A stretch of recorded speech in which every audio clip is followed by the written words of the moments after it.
Hello, everyone, and welcome back to Britton's Hangout Hour, episode 117. I am here with Celeste, or is it Celeste? Celeste. Celeste, very good. Hi. From the Cafe Cryptic channel. Mm-hmm. Well, how are you this evening? Well, I already kind of asked you this, but how are you this evening?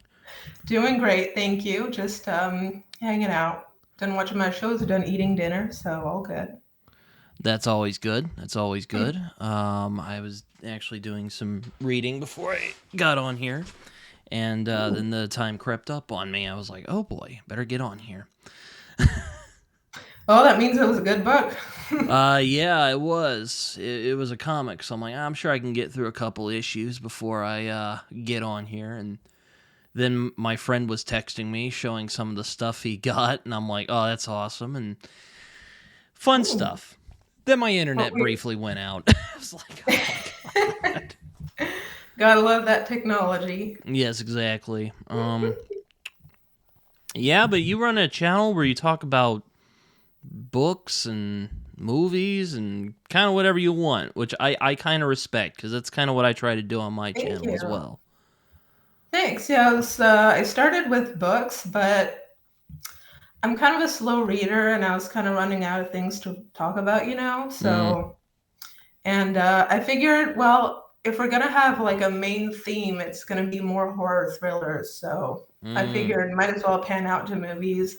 I might try video games later on when I get Oh, more time. really? Yeah. Interesting.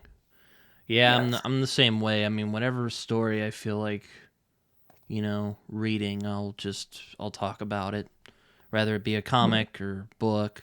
I generally do books and comics when, Yeah. when I get the bug for it. Um, what was I gonna say? I just do what I feel like. Sometimes I've done video games. I've covered like The Last of Yeah. Us on my channel. Yeah, it's tough when you're a mood reader to really keep up with. And I find like a lot of booktubers, I mean, teach their own, but I find that most booktubers read so much it's impossible to keep up with. I know my So, my good friend John from Talking Story. I've done a couple buddy reads with him, and he just chugs through them like it's going oh out of yeah. style. I mean, I Yeah. like to fancy myself a fast reader, but that man just cranks them out like it is going out of style. The dude's like, I am gonna die tomorrow, so I'm gonna read as many books as possible. And I'm like, you know what? Fair Good enough. for them. Good for Good you, for man. them. He, Yeah, he takes liberty when he's like, "Oh, we're gonna start it in April," and then like I'm at like right near the end of March, and he's like, "Dude, I'm almost done with it." But to be fair, it was a short book, so it was oh fine. gosh. It's actually a horror book. What Moves the Dead, which was fun. Oh, I don't know if you've read yeah, I that. heard about that one. What's it? What moves the dead? Was that a movie? I don't think so. The book is a retelling of Edgar Allan Poe's story, "The Fall of the Okay. House of Usher." It's fun retelling. And there's a sequel, which we also read, called, let me look here, uh, What Feasts at Let Night, me write it down. which was fine. I didn't like it as much as What Moves the Dead, but it was pretty good. Yeah. Okay. I'll look it up then. Yeah, I find that when you read too fast, it's hard to remember, what happens, and then you can't really talk about it too much because you read so fast you didn't even notice what happened. So, Yeah, sometimes it's like that. There's a couple books that I generally think I have a good memory. But there are some books that slip through the cracks. Like I read Slaughterhouse 5 about 10 years ago. Don't mm, remember what happened in that book, even though I remember loving it. yeah, I just remember it was super trippy. Um, it's pretty much just what I remember is that it was some World War II veteran having a fever dream about his PTSD. Yeah, pretty much. I'm like, wow, there's some really interesting things about trauma here, and Oh, wow, yeah. it's really getting wacky. But it's an incredible book, though. Oh, yeah, it's fantastic. From Yeah. what I remember, I want to reread it at some point and read some more Vonnegut, because that's the only Vonnegut I Mm. have read thus far. Yeah, same here. I had I bought the edition. I don't know if you can picture it in your head, but it's the one with the red cover and the yellow spine with like a skull drawn, like it's Oh, almost like a yes, hand yes, drawn yes. on it. I know what Yeah. you're talking about. Mm-hmm. Yeah. Yeah. And so I found it completely by accident in a bookstore in Seattle once, and it had all the books by Vonnegut in that edition. Oh, that's And neat. yeah, I would have bought more, but I was on a trip, so I really just had my backpack on me. But yeah, I would love to get not all of his books, but most of his books in that edition. That would be great. Yeah, I remember he's a good writer. He's a good Yeah. writer. Cat's Cradle, I hear, is one of his better works. Yeah, I've heard that too. Like that, and it's either Players of Titan or Sirens of Titan. I don't quite remember. There is a book of his that has sirens in it. Kurt Vonnegut fans, let me know down in the comments, because my memory is not serving me well. Then again, I've been up since around 8 this morning, so going off of 6 hours of sleep. Yeah, I can't really recall any of his other works off the top of my head right now either. So. Well, maybe except for Cat's Cradle, because that's one I just know. Cradle, yeah. But yeah, I think it's neat that you kind of do your own thing on your channel, and Thanks. You really like the color green, from what I've noticed. Yeah. I actually figured out where I got it from. I know when I started my channel, I was kind of messing around with thumbnails, trying to figure out my style. And the green I found completely just randomly, and it just clicked maybe a year ago that I really love green because of the Scooby Doo live action movies. I grew up watching Scooby Doo. I remember that ghost from that movie freaked me out when I was a kid. Yeah, I just want to say it's a wonderful universe, even as a cartoon. Oh, but yeah. the live action movies, I genuinely believe they were ahead of their time. Really? That's interesting. Yeah. I remember watching them when I was a kid and just being tripped out by all the weird stuff they put in it. Like, who's this guy watching them through the walls, and what are they doing in this kitchen? And what's Rowan Atkinson doing here? That's weird. Like it's Scrappy Doo's the villain. Oh, sorry, I didn't mean to spoil that for anybody. But spoiler. Some movies have been out long enough, so I think spoilers are fine. No, but I remember when Scrappy was the villain. I'm like, wow, that's actually not a terrible idea, because a lot of people didn't like Scrappy. I feel you need the Scrappy Doo lore, though, to get it. There's a little explanation in the movie, but, Yeah, though, that ghost, though, when I was a kid, that spooked me out. Yeah. I don't know how old you are, but I was a young kid when I first saw it, and that guy's just flying around. I'm like, what the fuck is that? Like, what are they cooking up over there? This is terrifying. Yeah. I was terrified of that thing. Like, they even have it on the front cover, so it's like, oh my god, it was torture for little me. I think I'm 28 now. I think I might have been maybe 10 or 12 when I first saw the live action movies. Oh no, I think they must have come out. I think they came out in 2004 or so around that time. But I remember I wasn't really scared by the movie or the first one, but the second one really creeped me out. Oh, really? Yeah. I thought it was fun that they brought all the old monsters back in the second one. Yeah, it was great. It was kind of like a Ghostbusters moment. But the one that really got me was the sailor with the beard. Oh, yeah. And just like with the green kind of smoke coming out. I just thought, man, that guy's got to be stinky. Oh man, yeah, he's something else. Yeah, though Matthew Lillard is Shaggy. Like that was a great choice. Oh, they could not have cast a better actor. Oh man, like I remember watching him in Scream, and he's the one of the killers in that movie, and I'm just like, wow, that's weird. Yeah, I can't That's really. really funny. He looks like such a stoner dude, you know? Yeah, like he looks how I imagine Shaggy might look in the real world. It's so Yeah. bizarre. Like that was a once in a lifetime casting right there. Hmm. Yeah. I also liked who they got for Velma too. She was really good. Yeah, I can't remember the actress's name though. It's like Daphne was Linda. pretty much. It's an Italian name. I can't remember. Yeah, It's Linda I something. think I know that for sure. was it Italian or Hispanic? I'm not sure. I don't know. I thought she Anyways, was a good but Velma. I thought maybe they could have cast someone different for Fred. Yeah. Oh yeah, another just weird thing. Like the first Scooby Doo live action movie, it's a weird movie, just all around. Oh, It's for just, sure. it's like, what is going on here? Like, this film is so like, I mean, James Gunn wrote it, so that probably explains a little bit. That probably explains he has a very off kilter imagination, but man, Yeah.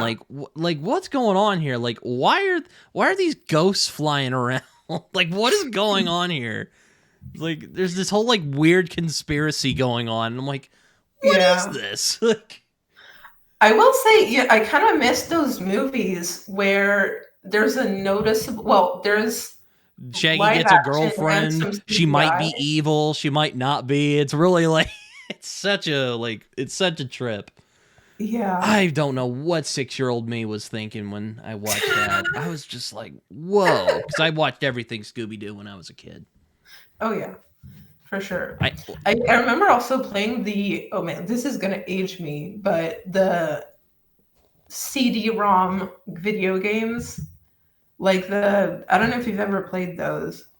Is it the one where you like solve the mysteries, or is that because I played a couple of Scooby Doo games in my time.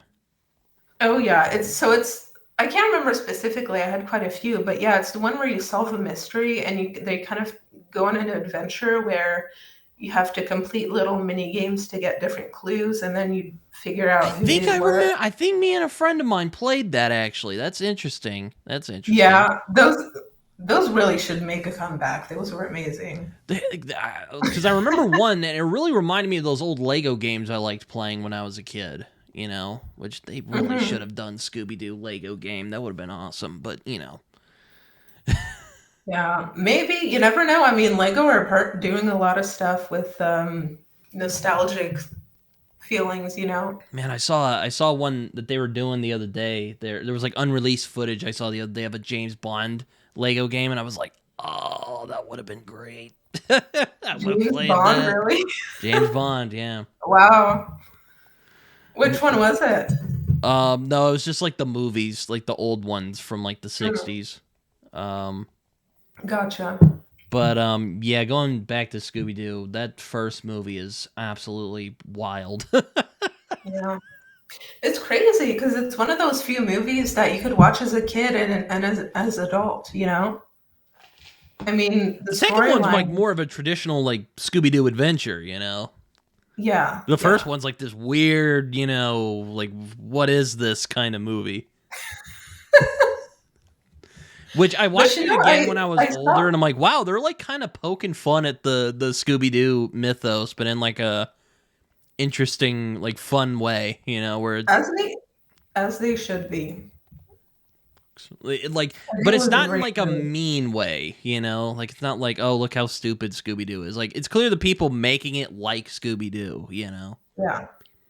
But I mean, the premise of the movie was really what would happen if the Scooby Gang broke up, which I feel like a lot of people would. It's like teasing with a fear, right? Like a Uh huh. Scooby Doo fan fear. Mm-hmm. That was a great move. I another part I like, and I actually was rewatching this the other day because it was on an Instagram thing I was watching. When Daphne defeats the luchador guy. There's a luchador guy. What is he doing there? Why? Like it's I again, know. it's such a weird movie. Like just I forgot about that scene entirely. she's like, "Who's damsel now?" And he's like, "Me." She's like, "You bet your ass," and then knocks him into like the pit of souls. I'm like, is this like Ra's al Ghul. Is this like if the Scooby Gang went up against Ra's al Ghul? Like, this is so bizarre. I don't know if you know what Ra's al Ghul is. He's a villain of Batman, but Oh, okay. I thought you were referencing a luchador or something. no, the luchador though is a weird. He's like the Mook, and you're like, what? So Oh, bizarre. This film is so bizarre. And like the second one, they're kind of like, okay, we're gonna make it a more traditional Scooby Doo adventure, though. We're gonna bring all the classic monsters back. And yeah. Did you watch them in order, like the first and then the second one? Oh Because yeah, I saw the second one first. really? That's interesting. That must Yeah, have been I think fun. just out of, we had the DVD or, Did you but watch it and go like, huh, that's weird? And then you go back to the first one, you're like, huh, that's what is this?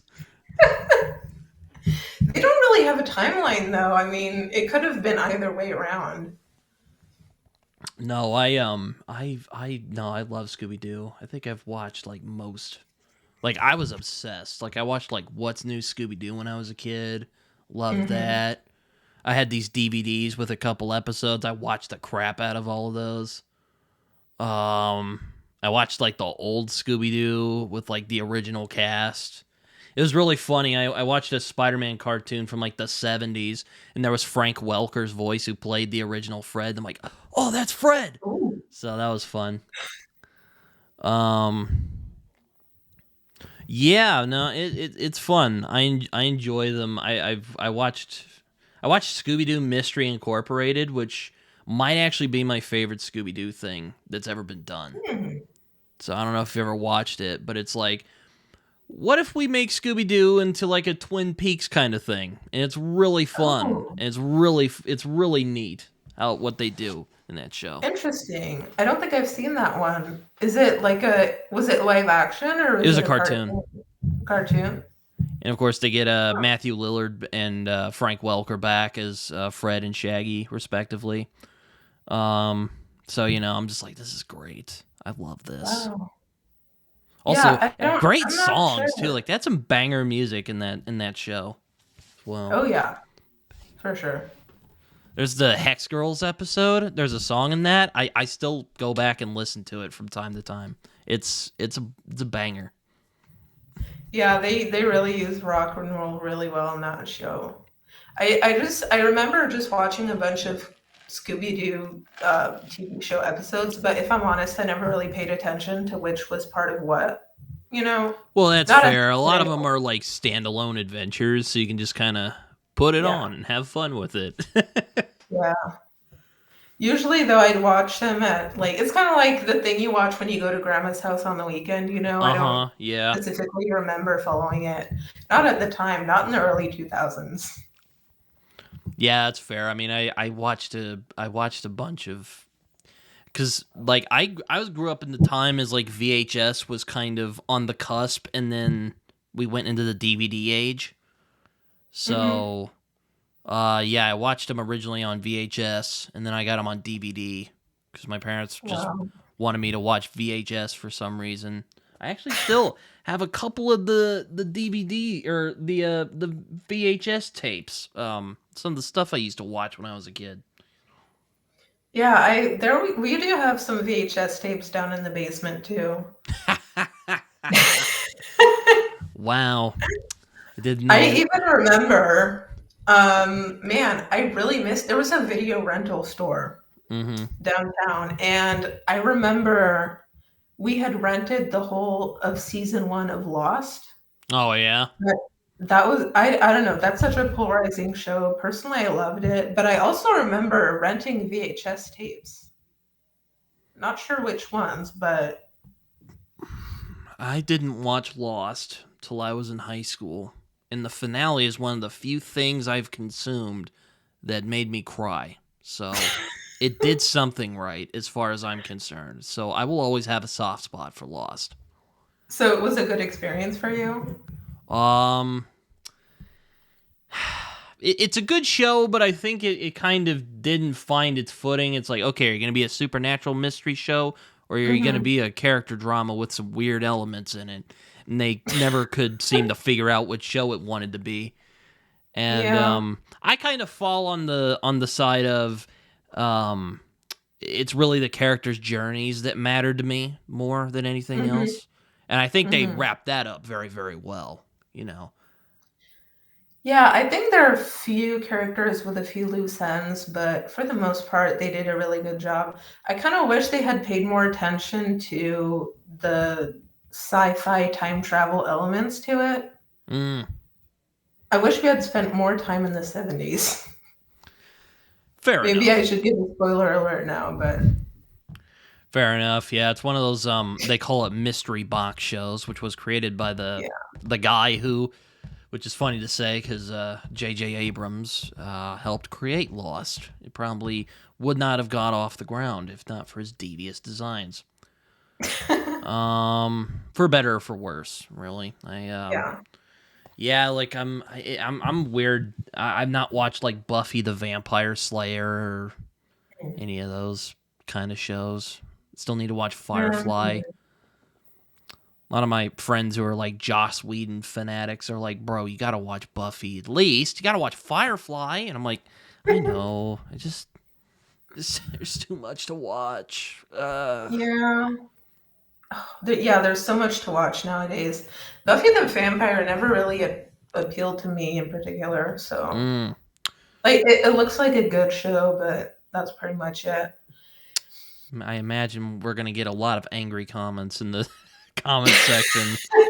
He's like, no, It's it's fine. You deep can send the show. haters to my channel. It's fine. He's like, it's deep show, and there's themes. And I'm like, I'm sure there are. I just haven't watched them yet. All right, like, calm down. You know, Sorry. it's yeah, no, Firefly seems like one I might like. I don't know, Oh, is your internet skipping? a little bit, yeah. Yeah. It skipped a little bit on my side too, but I wasn't sure if it was from you or from my side. Internet. It's all right as long as we can still see and hear each other. I'm sure it'll be fine.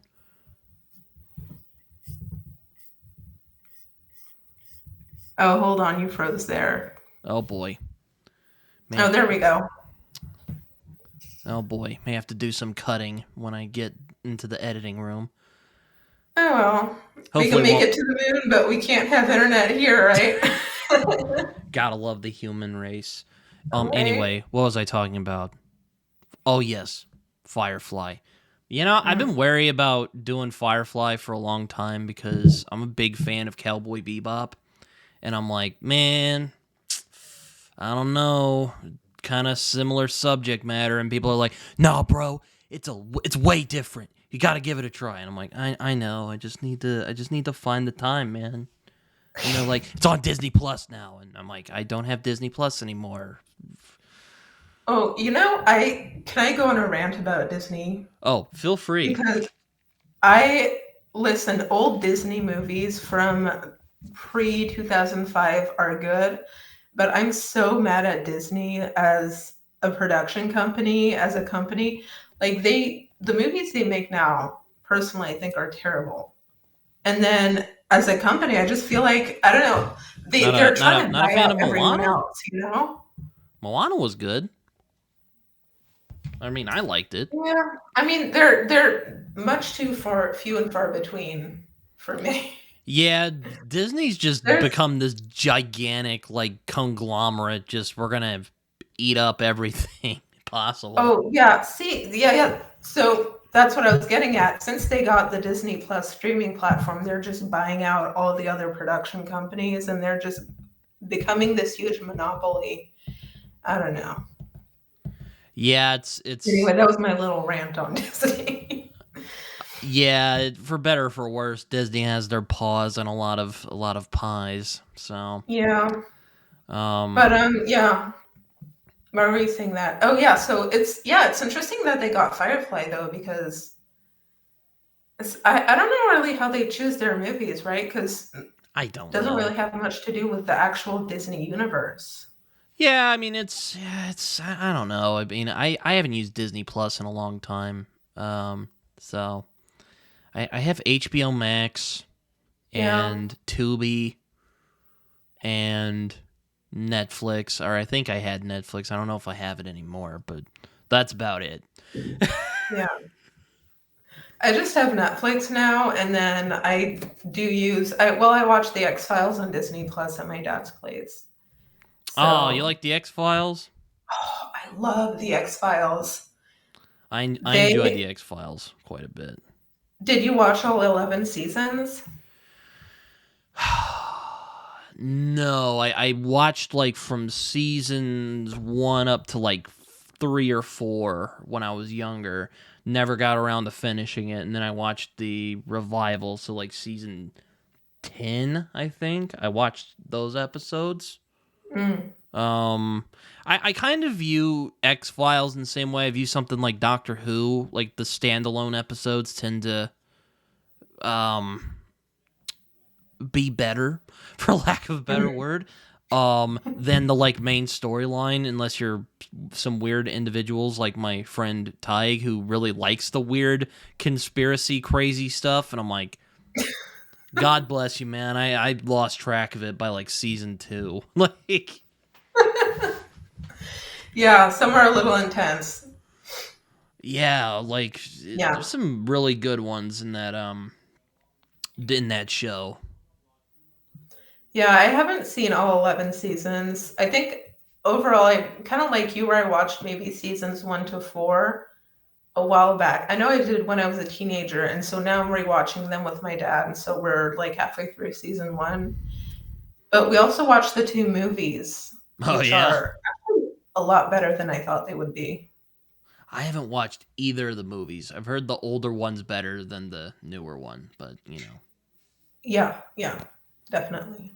I As haven't. most sequels go. Yeah, no, yeah, I'm not. I have a weird thing with the X Files. Again, it's kind of like Doctor Who, where like I Hmm. like the standalone episodes more than like the big mythology episodes, because again, they just get convoluted after a while.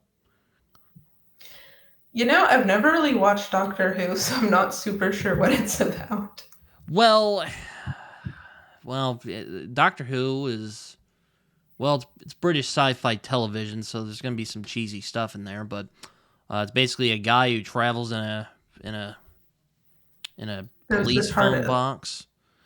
Yeah. Um, Goes on wacky sci-fi adventures on occasion, and when he gets injured, he turns into somebody else. So Oh, yeah, cool. yeah. But yeah, if you've watched the X Files, I mean, it's not. I'm gonna get blasted for saying this. I mean, it's not as dark as the X Files can be, but it has that similar kind of monster of the week kind of structure. And then there's like the mythology episodes where they have like a story from time to time. Gotcha.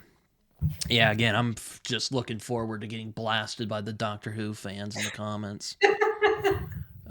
If they even get this far. Look, if you're making everyone happy, you're doing something wrong, right? Yeah, that's true. That's true. I really I really have no comment on that. That's true though. I really like. But yeah, no. I do like the X Files too. Hmm. I don't know if Yeah, Disney I has X Files, but yeah, X-Files is, to me, it's kind of like a cult classic where it's a big commitment, to start it later in life, I guess. I don't know. There's a lot of shows like X-Files, Doctor Who, or Star Trek. There's actually a lot of shows like that where I hesitate to even start them because I know it's such a big universe to where it's like I can't just watch 1 or 2 episodes. Like I'm either in or not at all. that's fair. Sorry, I'm looking at my Oh, you're fine. phone here. People are Oh, blowing. you're good. I did a tweet and it's blown up. It's blowing Oh, up at the really? What's the moment. tweet? Well, recently there was a indie self-pub writer who, recently by the time I'm recording this, because this will probably go up a little while after this is all over, but there was a indie writer who writes self-published books. I don't know if you cover any Mhm. self-pub books on your channel, but He basically got kicked out of this like self-pub science fiction award thing that they were doing Okay. for political beliefs, and I'm like, well, so I kind of made a bit of a snarky post about it, where I'm Was like, it like was because he's like a Trump supporter or something, something or like that. I don't know. I mean, I don't think he's a Trump supporter. I don't think so, but I think it's probably because he leans more right than anything. yeah, And I'm like, guys, if you want to deal with someone who doesn't agree with you, one, don't ban them. Because, yeah. very rarely are they going to go, man, I must have I've really been screwed up. excommunicated. I guess I'm wrong. Yeah, exactly. They're going to go, no, this is Yeah, bullshit. And that's exactly what's happening. So, okay, so if yeah, anyone is dealing with someone they don't agree with, one, don't ban them from anything. Because it's only yeah. gonna make the situation worse. It's gonna make you look like a dick in front of everybody. So, Yeah. good God, I should be in PR. I would be great at it. I know, right? You should be in crisis management. Which is hilarious. It's hilarious because I'm in college for professional media, and one of the side things to that is Oh, PR. So maybe it is my calling. No, I'm kidding. maybe. No, but like, geez, don't. So yeah, just don't do that. As a word of advice from. Yeah, it's bad. From It's PR rough. student expert. Yeah, from my from my 23-year-old man experience, and That's also really just interesting because I'm actually studying communications right now. really, that's my lord. Yeah, We're living the same life right now. right? It's just Wow. Yeah, I also have like 10,000 things blasting in my head that I would have done as a school project for this right now. yeah, no. I mean, I try to stay away from controversy as you do, but it's. Hmm. I'm like, I gotta comment on this. There's plenty of material here. I could I could play with. Um, So, has Twitter changed recently? Because I have not on Twitter at all, but I noticed like it's right called since Trump was elected, everyone's kind of been jumping ship on BookTube anyway. well, it's called X now, which is Yeah, fucking well, stupid. Thanks, Elon. I mean, I'm very neutral when it comes to Elon Musk, but that was a stupid fucking idea to call it X. Yeah. Anyway, yeah, a bunch of yeah, people are jumping off because like basically he gave like free reign to like racists to just go nuts on Twitter, and well, people don't really like that, so they're moving on to Blue Sky now, which is basically like yeah, new Twitter at this point. yeah, yeah. So it's like, That's all funny. right, I'm also on Blue Sky. I don't use it very much because, well, I'm just a stubborn bastard, so I don't really. Fair enough. I'm just like, I'm not fucking leaving, all right? Fuck you, Yeah. Elon Musk. He's probably going to kick me off when he sees this video. Likely never, because, like, you'd think he had better things to do with his time than, pay attention to people getting mad at him on Twitter or YouTube. Yeah. Pay attention to anyone else than him. Yeah, well, I don't Yeah. know. It's no, but yeah, Twitter's twittering, I guess. People are Yeah. I still think on there. our one shot at world peace, honestly, was probably when everyone refused to call it X. Yeah. No, That is the what if there was ever one moment where people proved that we could stick together, yeah, that was it. yeah, I remember one of my friends in college is like, I love how people are just still calling it Twitter and just being petty about it, and I'm like, yeah, that's about right. Oh yeah. I mean, rightfully so. I mean, X. X is And I didn't remember he when say I remember when it first turned into X, I was like, what the fuck? that's never gonna work? What is this? Why is it black now? Like, it's just discombobulating. Why is it black? Why is it called X? Oh, Elon Musk changed the name of Twitter? Why the fuck would he do that? And then a bunch of people left because they were so irritated by the change. I remember seeing an article maybe a year and a half ago, maybe more, where like it was like a social media newsletter type thing, and they were saying, "Oh, Elon Musk, since turning it to X, wants us to switch from saying tweets to X's. So like every post is an X, which is even weirder. But I've never seen that anywhere else than in that article." Yeah, But I mean, man, I'm that not. was I don't follow. I don't, which is kind of hilarious for me since I'm pursuing a journalism degree. But I don't follow the news very closely because it just frustrates me to no end. yeah. I'm like, quit I being fucking stupid on the internet, which is probably never going to happen because I mean, hell, that's half of what the internet's for. Put any dumb Yeah, shit we're that you on the want to. internet, man. What do you think we're here for?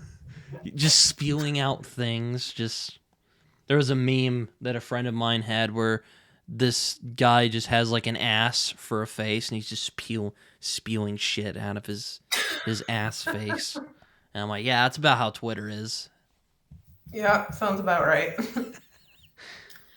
Yeah, I've started Yeah. using Well, other social media. Like I use like Blue Sky and Instagram, though I don't use those very often. are you on other like platforms other than YouTube and those ones? Do you wait? So you talk quite about books quite a bit. Do you have a Goodreads and I do have a Goodreads. Letterboxd? Yeah, I do have a Oh, okay. Goodreads. I don't have TikTok because Mm. I don't fucking understand it, to be honest with you. You Um, know, I don't see the difference between TikTok and Instagram in terms of features. Oh, did you notice that ever since TikTok blew up, all the other social media platforms have been trying to emulate it, or like all the platforms are kind of oh yeah, coming each with the other little now. like short clips. Yeah. That's a Yeah. good point. I yeah, I don't really get it. And to be honest, I'm not a real big fan of like I don't know. I'm not really into those like little small videos they do on TikTok. I mean, it's been a good resource for like indie authors, but I'm just again, Yeah. I don't want to. Do you use TikTok? No, I never even created an account. Oh, okay. Well, that's fair. I do have a I, Goodreads though. yeah, I have an Instagram, but it already takes up way too much of my time. It's, the doom scrolling. So I figured if I ever get on TikTok, which seems like a terrible idea, it's just gonna, You have a Letterboxd? yeah. Ah, very good. It's basically like Goodreads, but For movies, for I movies. really Yeah. like Letterboxd, but I will say the only problem is it doesn't really make a difference between movies and TV shows. So like you'll have one page for a movie and then someone will create a page for a TV show, but there's not, like there's not a way to document every episode individually or Mm. to see how many seasons there are. Mm. I think Mm. the platform wasn't even created with the intent of having TV shows on it. I think people just catalog their own Yeah, I pages of tried using TV shows. IMDb, but IMDb fucking sucks. I hate IMDb. Yeah, the only point of IMDb for me is to like if I want to see a detailed list of every cast and crew member, but I don't really know what else it's supposed to do. Letterbox is much more efficient, I think. Yeah. Hell, I'd Oh, even it's really good. I dare say it's more efficient than Goodreads. Shocker. Because Goodreads can be a pain in the ass sometimes. You know, Goodreads actually, I think I deleted my Goodreads account. Really? Did you finally get irritated with the Amazon overlords about Goodreads? Yes. Okay. Yeah. Actually, about last year or something, it just dawned on me that we're just basically working for Google and Amazon at this point, which, obviously I have a YouTube channel, so I'm well aware, but it was just like, okay, I talk about books on YouTube and I'm basically saying exactly the same thing on Goodreads. So at this point, I'm just taking time to fuel Jeff Bezos' wallet or like data collection.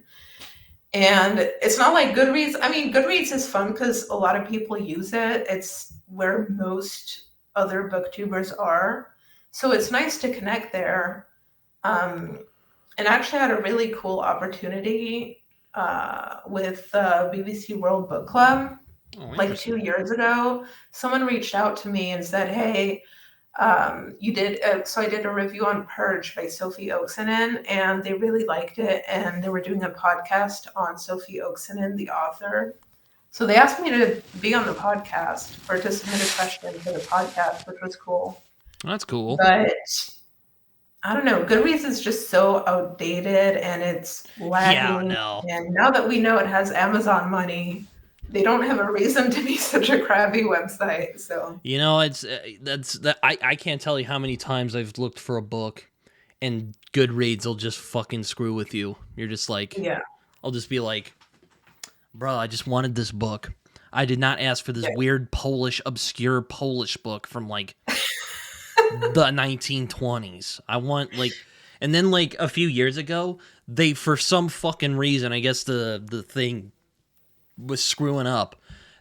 Most of the books I could find were like they were in languages I couldn't read. So I was just like, so I went on Twitter and complained about it, as you do. And like I think the bot naturally. like saw it and got back to me like, we're sorry about that. It's basically like an AI or not AI, but it was basically like a bot like Yeah. response, you know? It was so stupid. I was like, are you kidding me right now? Like I just want to keep track of my books and comics. I don't ask for I don't ask for much. Yeah. Goodreads. I don't Yeah. ask for much. But why are It's you too bad. giving me all of these foreign language copies that I can't read? They did fix the problem Yeah. eventually, but that was so annoying. I was just like, who Yeah, thought it's of too that? bad because they have some really good features, but it's just not, I don't know. I guess they don't have enough people maintaining the website.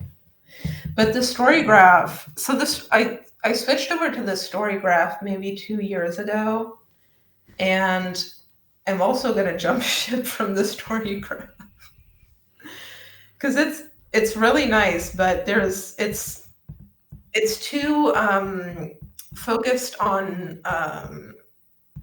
like data and tracking your reads and like doing charts of like how much horror did you read this year and all that kind of stuff, which is not really what I want from a reading app. So still on the hunt for a new app. Yeah, I know what you mean. Because I it's tried nice to Storygraph connect. myself, but I was just like, again, I'm a very Yeah, stubborn person, so I don't like fucking. I like my you routines. know, like change. I don't freaking like change. Nope. Yeah, I get it. So you're People still on Goodreads then? Is that what you use the most now? pretty much, yeah, for like keeping track of my keeping track of books and comics. They're gonna have to like kick me Mm. off of there to get me to leave. Which please don't do, by the way, because I'm still using it. But Yeah. you know, just really, I did transfer some of my data to Storygraph, but we'll see where that goes. Yeah. I would love for the story graph to get better, but they just don't really have the key functionalities that I'm looking for. So. Oh well. Yeah, no, it's a it wasn't the same. Is all I'll say. It wasn't the same. Yeah. So speaking of books, you do sometimes cover books on your channel.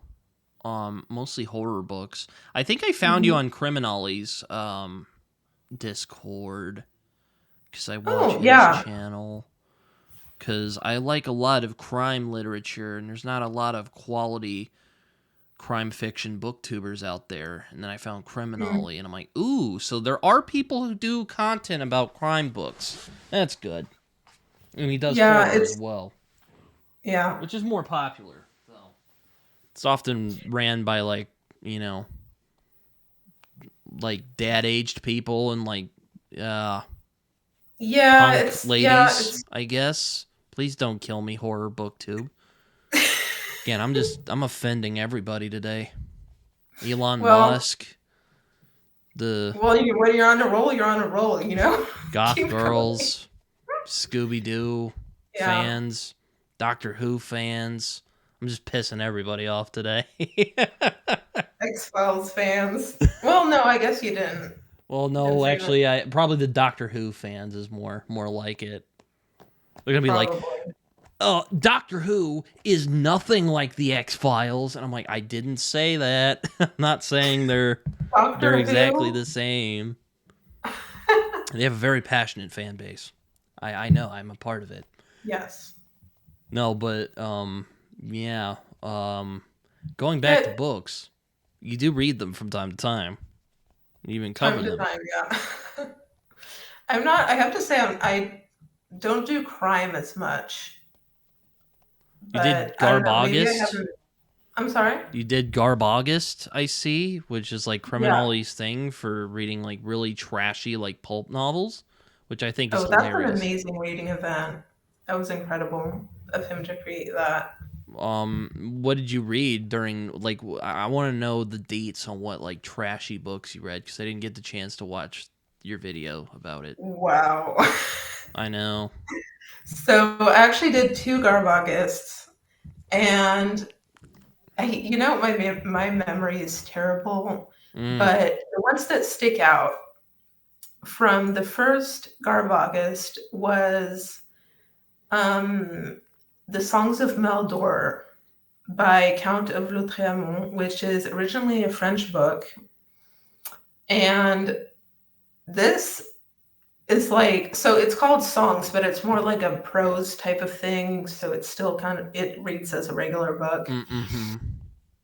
But man, it is it is probably one of the weirdest complex books I've ever read. It's basically, so Meldor is in this book the physical embodiment of the devil, Oh, and okay.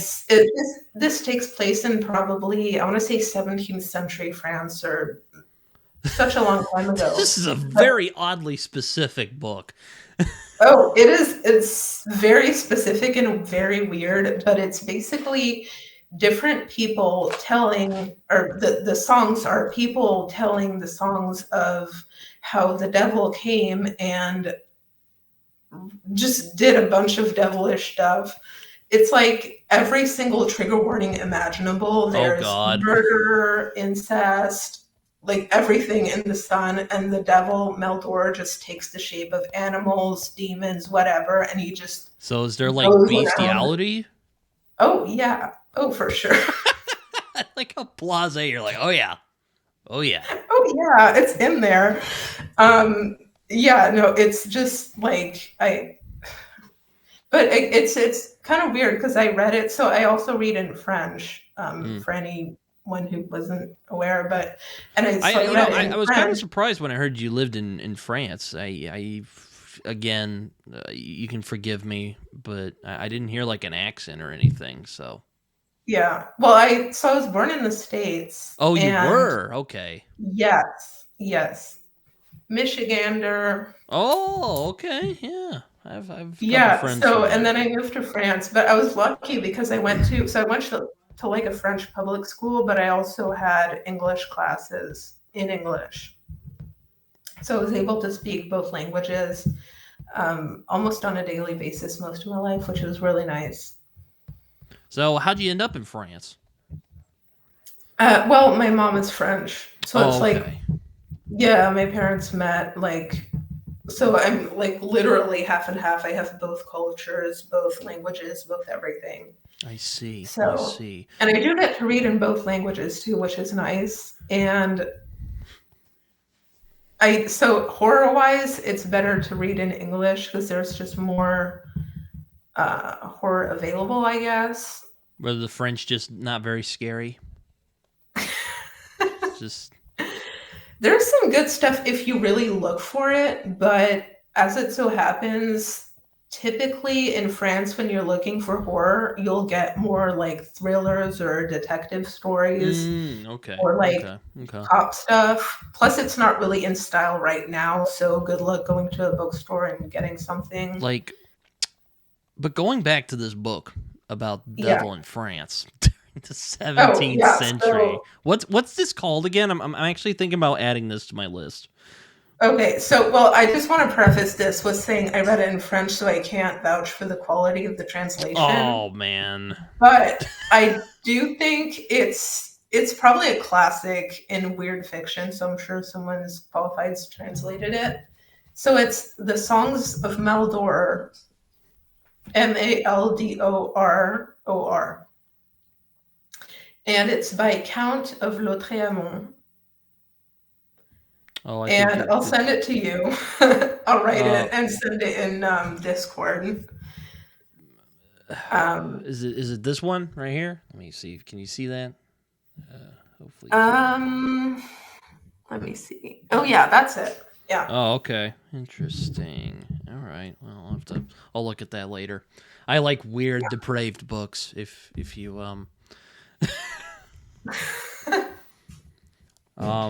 I saw you were covering Audition, and that's kind of funny. I haven't watched that movie, but I have a friend of mine. I was talking to him about. We were having a lovely conversation about weird and depraved stuff. And he was like, "Itchy the Yeah. Killer." We were talking about that, and he's like, "Yo, the manga is messed up." And I'm like, "Isn't that movie that was made by the guy who did Audition?" And he's like, "Yeah, but dude, the manga is crazy." I'm like, "Okay." There's a manga for Audition. Or is? Oh, I thought that's what you were saying. No, Sorry. there's a manga for a movie called Itchy the Killer, which Oh, I've never heard of that one. um no, I don't know if there's a manga for Edition. Maybe there is. I have no idea. Yeah, I don't know, but yeah, that movie is really incredible. And I was lucky too because so I went to see it. There was a movie theater that was doing like a horror retrospective in 20 movies from around the world. And I just so happened to catch Audition, and so they had someone doing a preface and or like, some movie expert came before the movie to kind of Mm-hmm. explain the social or economic context, I guess, around it, or historical context, Mm-hmm. which actually puts the whole like it gives a lot of information on the movie. Like if you didn't know that it was shot in 80s Tokyo and that it was a pretty misogynistic time and or that kind of like information, I then like I know the concept of Audition, which is like this guy's like looking for like a date, and then he ends up meeting this crazy lady, and she starts yeah, doing things to him. I haven't yeah. watched it though, so It's kind of like that, but it's more so he wants to get or to start seeing women after his wife passed 7 years ago. And so he decides to fake a casting for a movie, and his coworker, his coworker is a movie director, and he's like, "Okay, I'm gonna pretend we're gonna be producers and cast women for a role." And that sounds because really his weird and questionable. yeah, because his logic is like, oh, when I met my wife, it was like the 50s, or like it was back when women were reputable, and now that That sounds there's new so bad. technology and this whole industrial revolution of Tokyo, women are depraved and like have zero morals. And so it's just like, all right, I'm just gonna cast. So you're not thinking that this isn't moral? That's weird. Well, no, because he's a man. So everything Okay. he's doing is moral. Well, yeah. But it totally backfires on him. But it's I kind such a of, beautiful movie. Like I've been thinking if you look about. I've been. past Oh, sorry. the first kind of it's a horror movie layer to it, it's incredible. Yeah, I've been thinking about giving more shots to foreign movies because I've been growing pretty jaded with American films. Um, France has some pretty good horror movies actually, but I typically they lean more psychological thriller than actual horror, or the ones I've seen anyway. I do actually have a French movie called Brotherhood of the Wolf, or that's what it's called in English, Hmm. which is about werewolves. And I'm like, oh, werewolf movie? Give me all that. I I Say I werewolf. I don't will be there on day one. I don't think I've heard of that one. The ones that I've seen are oh crap, sorry, what's it called? I was just thinking about it today. It's a movie about a woman who, oh, the name escapes me. She has this complete like body dysmorphia about her face, and she thinks she's the ugliest thing ever. But it's a total psychological thriller. The name escapes me. It'll come back. But then the other one I really like is Eyes Without a Face. I think that one's French, but it's about this. It takes place in the 50s or so, and it's about this guy who is a surgeon, and his daughter's in a car accident, I think, but her face is all messed up, and so he kidnaps women and uses their face to reconstruct his daughter's face. Oh, And sounds yeah, grotesque. it's actually really good, and it's like Well, I I was didn't mean that in like a bad way. oh no, it's really cool, but it's kind of like that. It's in black and white, and it was filmed back when they didn't have that many special effects, but that made it better, I think. But the black and white element to it makes it just creepy, and it gives a haunted house feeling to it when that's not even the point of the movie. Yeah, I might give Audition a try after hearing your pitch Yeah. for it, because like that's a really weird sounding movie. It's like that sounds so weird and creepy, and it's so wrong. I cannot recommend it enough. It Which I'm is sure one of like my that's intentional. Like this is supposed to be kind of creepy and wrong, but like just from the sound of that, it's like God, jeez, that is a lawsuit waiting to happen. Oh yeah, it has one of my favorite stabbing scenes in it too. Oh, So well, that's beautiful. I don't want to spoil it now that you told me you're gonna watch it. Oh yeah, no, the few Asian films I've seen, Ikaru, which is a drama movie by Akira Kurosawa, All right. fantastic movie.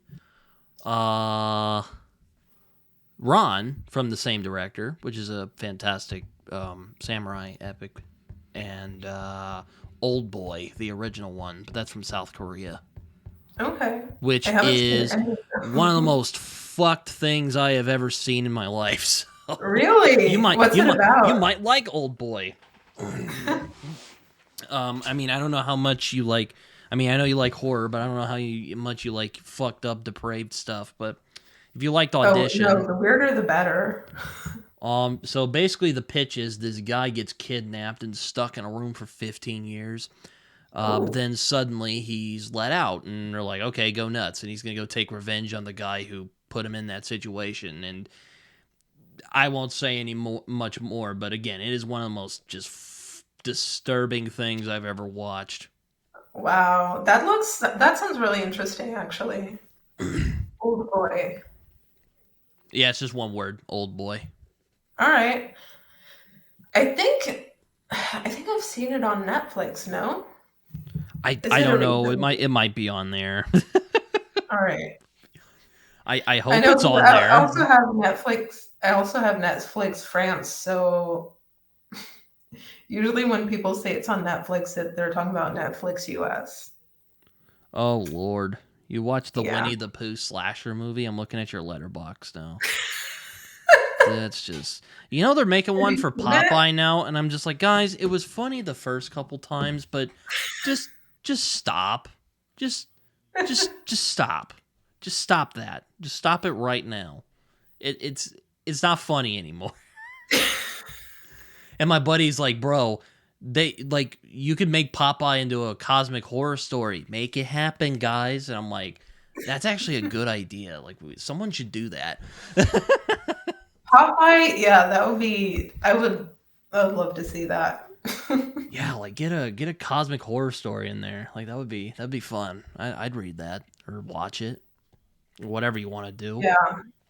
That actually, I could see a lot of psychological thriller-esque things happening with his huge muscles. Or like body horror, stuff like that. Yeah, like they're trying to make like Steamboat Willie into which is the first Mickey Mouse cartoon into a horror movie. I'm like, why? I think that was the one that inspired my this isn't funny anymore, guys. Like, come on. I think it was my friend who went, yeah, I got sick of it when they got to Popeye. Like, bro, so ripe for cosmic horror. Like, stop with the slasher. I'm not really into slasher movies unless it's like Scream. I don't know if you've Yeah. watched Scream. I hope you've Oh watched yeah. Scream. Oh yeah. It's a classic. Many, many times. Yeah, I feel like slashers they're nice when they're few and far between. Yeah, there's But one called freaking Hard Eyes that's coming out soon. I'm like, oh god, like why? what's it about? So it's a guy. So basically, it's this dude on Valentine's Day who's like murdering a shitload of people, and he Ooh, wears a mask, and he has hearts where the eye sockets are. Hence the name. It's basically like Saw from the yeah. looks of it, just not as grungy and over the top ridiculous death traps. That kind of reminds me of Black Christmas. Oh yeah. Yeah. My But I have like a the friend who Valentine's Day freaking loves version. that movie, the original one. I'm just like, okay, that that's a choice. Yeah. As a person, honestly, as a self-certified Krampus, I really like that movie. Did you watch the Krampus movie?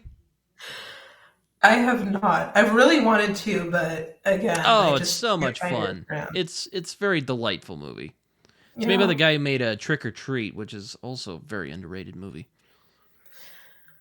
Yeah, I think I saw that one, Trick or Treat, but It's about I the little don't kid really remember it.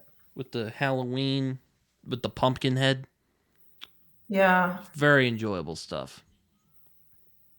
Um, yeah. Yeah, but I've been trying to lean into more of Korean horror.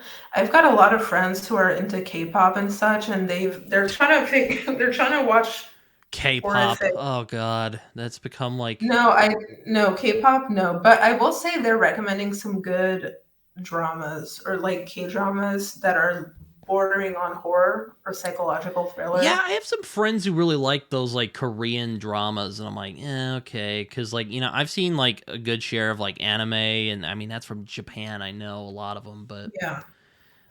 like Japan, if our chat about Audition wasn't already apparent, the Japanese get up to some real freaky stuff. I don't know where they Oh come up yeah, with. that and The Grudge. Oh my god. oh, jeez. You know what? I will say after that That many film horror spooked me movies, out, man. Like creepy The Grudge, kids. yeah, that's the only one that's actually freaking me out long term. Yeah, it's me with The Like, Thing. Like I still will sit down and watch The Thing, and I get stressed out because like it's so intense. Get all spooked out. Like I remember I rewatched it, and I went outside to just kind of I would think I was throwing out the trash, and I saw my cat.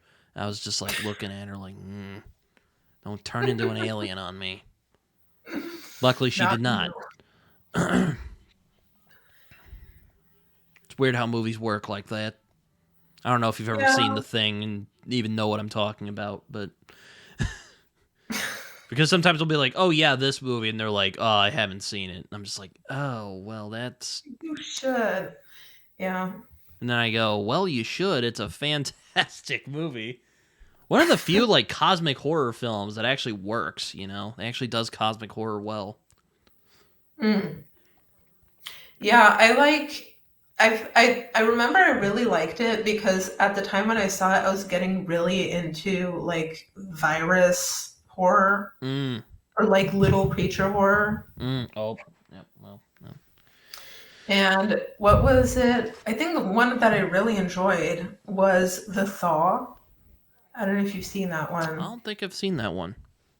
It's really so it's It's basically about a team of scientists who are doing research in, I think it's either northern Canada or somewhere over there. And so there's the main scientists who finds like a parasite that was infecting bears and such. And so he does this kind of like giant gesture in the name of global warming where he's like, I could either destroy this thing or infect myself and like let it loose. And it's just Great it's idea, a really good, by the way. yeah, Great idea, of course. right. I imagine it will not bite anyone in the ass anytime soon. Yeah, but those little creepy crawly kind of horror movies, I think they're the most relatable though. Or Have you they're ever seen plausible, I guess. Slither?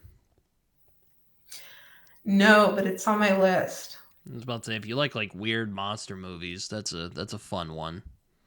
Okay. Though it's very tongue-in-cheek, though. It's by the guy who did the Scooby Doo movies we were talking about earlier, so just keep that in Okay. mind. Yeah. Um, No, when you say Slither, I just think of that song by Slash's Snake Pit. oh, well. I think of I don't snakes know if you're, usually. yeah. Well, if you're into rock music, I definitely recommend that one. I do like rock music. There's a lot of not quality rock nowadays. Well, I'm sure there is, but I don't know about it. Because You know, I would I'm more into extend that. indie lo-fi music now, or hip hop. Yeah. I don't know. I would extend that to say that there's not a lot of good quality music overall these days. Maybe I'm just being a boomer about it, but Yeah, no, it's I was listening actually to Doors, the Doors the other day. Their songwriters. I don't know. Do you know what the Doors is? oh yeah, oh yeah. Jim Morrison is actually buried in Paris, so I hope you know what the Doors is. Yes, I actually used to work not too far from where he's buried. Yeah. Oh, that's cool. I was listening to Riders on the Storm the other night. I'm like, damn, why aren't they making songs like that now? You know, Fucking bullshit, man. I blame everything on autotune. Oh man, I can't tell you how much I've heard. I'll be in traffic and I'll hear someone auto tune, very high bass. I'm just like, oh my god.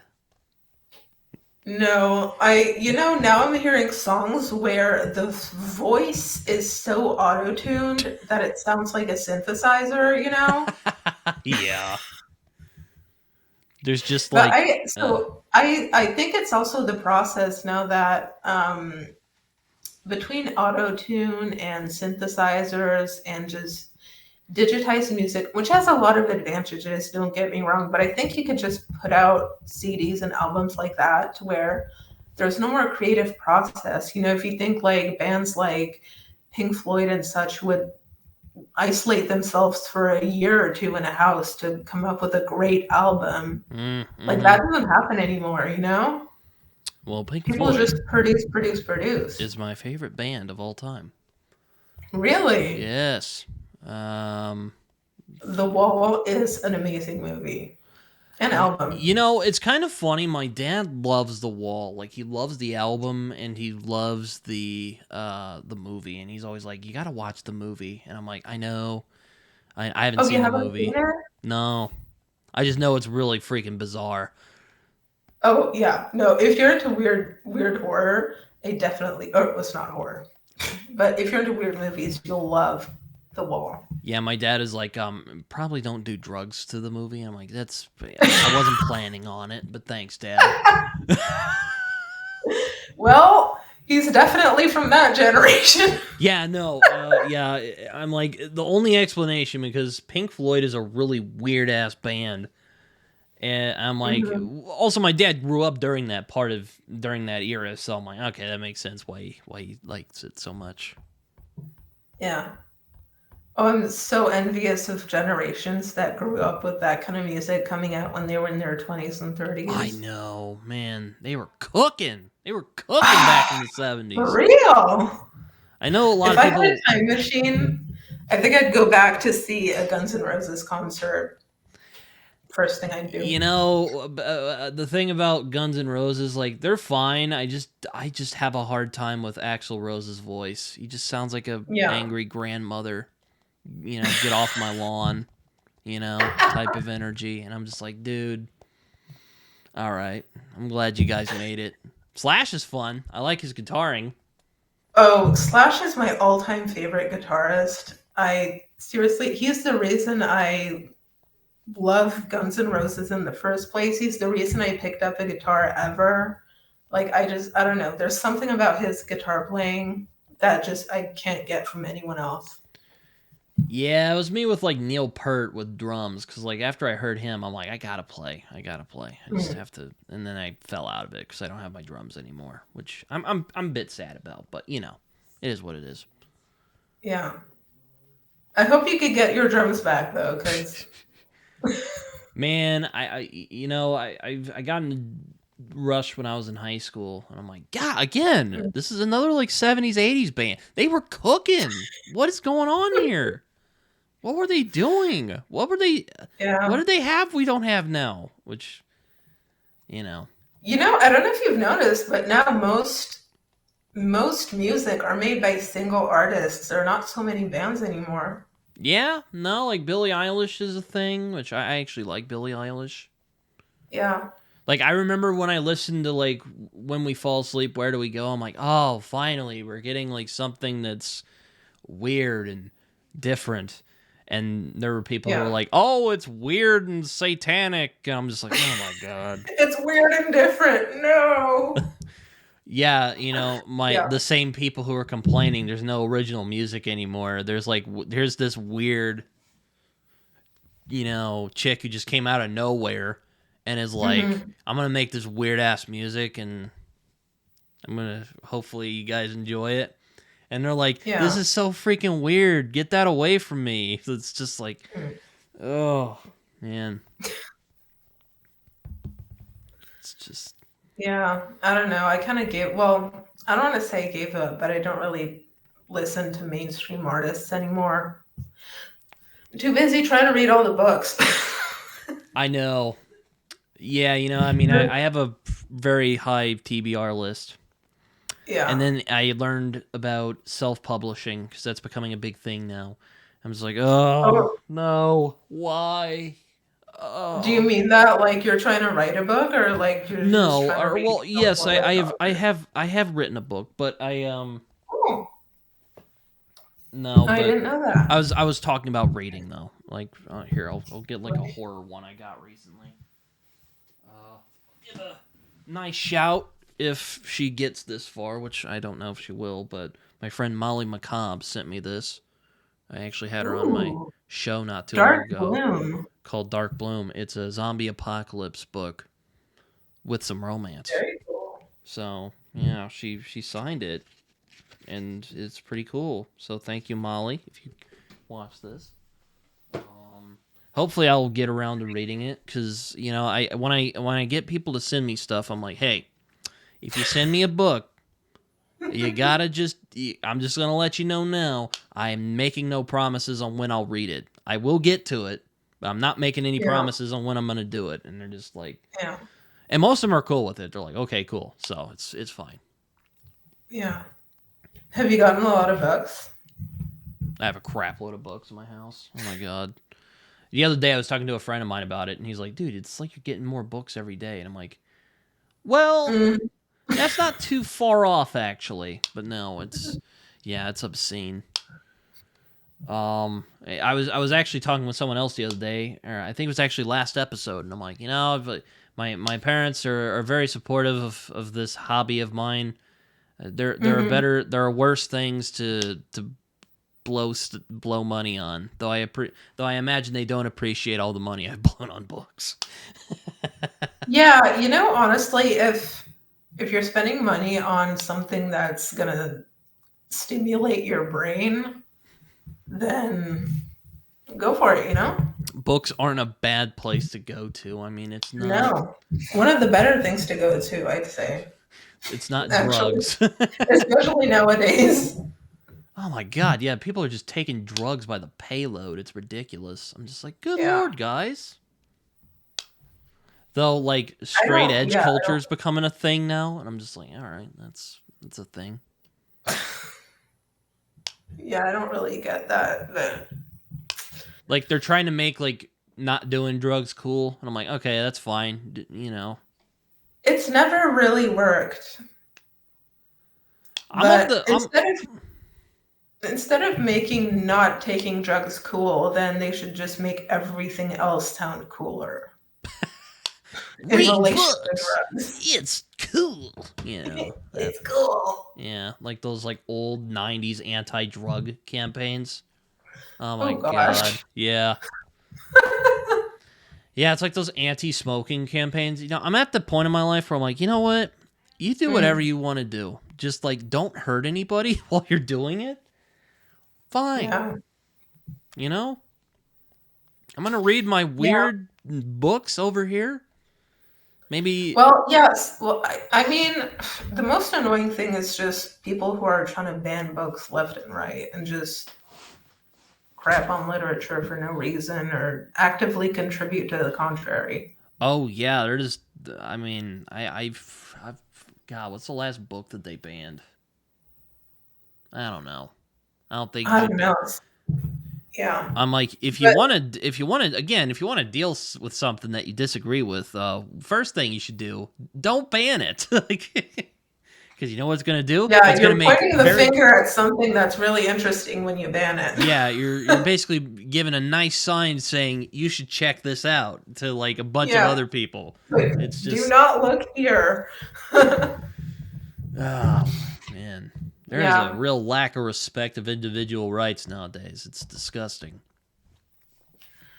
Yeah. Well, that's why. So, I don't know if you know MJ's channel, Reading This Life, but she has that read banned books read along or reading project, I guess. Oh yeah, no, I've not heard of this. Yeah. So, I think she started it like a year ago or something, but it's like a continuous reading project where she encourages people to read banned books, which I think is really cool. But honestly, you're never going to get to the bottom of the list.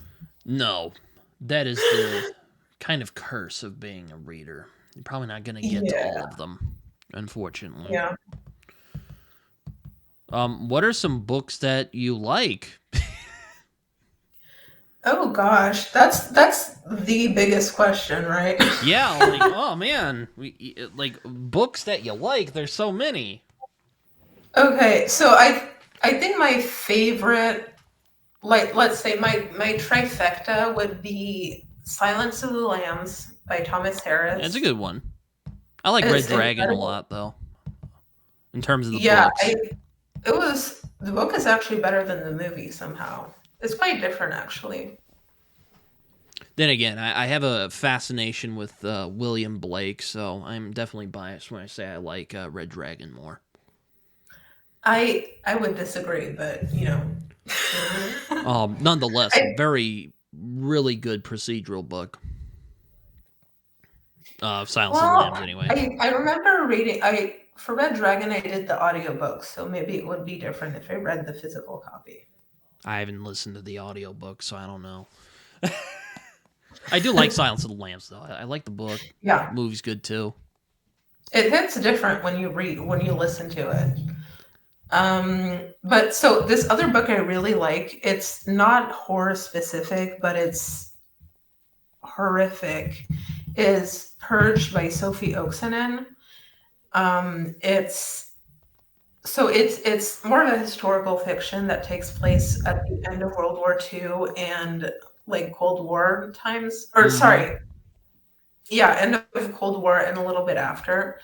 But so it takes place in Ukraine and partly in Germany over two generations. Huh. And it's really interesting because you get to see the Cold War, but it's all from the women's perspective. It's a very different approach to what you would assume a wartime book is.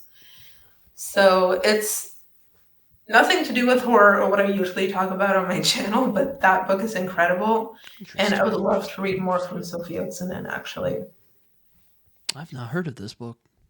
She is really good. It's very easy to read, actually. It does deal with dark topics like sexual abuse and stuff like that. Oh, But well, when you're in Ukraine, I bet it's going to be very heartwarming stuff,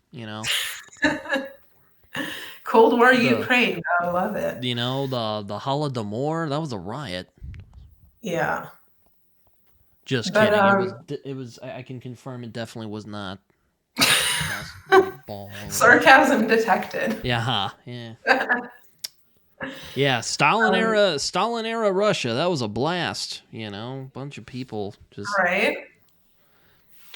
I definitely go back to that if I had a time machine. go back to Well, you know what? At least we got Animal Farm out of it. So, That's hey. true. Yeah, we did get Animal Farm out of. Actually my mom was cleaning my office yesterday and pulled out my Yeah. copies of 1984 and Ooh. Animal Farm. So Wow, you have matching editions. I do. Yeah, I got these for like That's really Christmas like a cool. decade ago.